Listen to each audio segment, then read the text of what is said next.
pada malam kejadian tu, Jali ni dia jual burger macam biasalah dekat kampung. Tapi malam tu dia lain sikit, dia punya chill dia. Angin dia pun rasa macam seram sejuk pada malam tu. Jadi Jali ni dia siapkanlah pesanan yang orang dah order kan. Jalan dekat situ sunyi, tapi itulah, Jali ni rasa tak sedap. Memang tak sedap hati masa malam tu.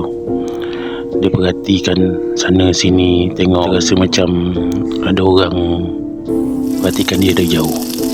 Tengah dia fokus masak burger tu, tiba-tiba ada perempuan muncul dekat depan kedai dia. Astagfirullah. Wih, terperanjat aku. Awak seorang saja. Perempuan tu tak cakap apa.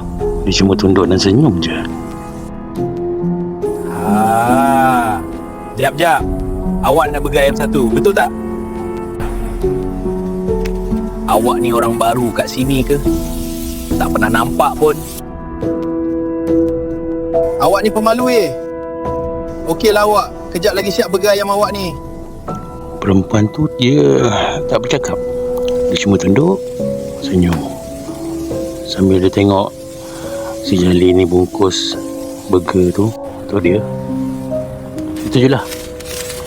Masa berlalu begitu saja. Jali pun tak fikir apa, sebab dia tahu malam tu ada kakak cantik temankan dia. Okey, siap awak. Tadi saya tambah cheese on the house. Harganya RM5 saja. Lama dah aku tak tengok duit ni. Ni duit lama ni. Jali nak tanya pasal duit RM5 lama tu, tapi perempuan tu tak ada pula. Mana budak tadi dah pergi ni?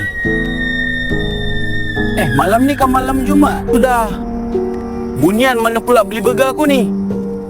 Balik awal lah aku macam ni. Aku dah terkena ni. Sakitlah bodoh. Tak guna punya longkang. Yep, Bunian jatuh longkang.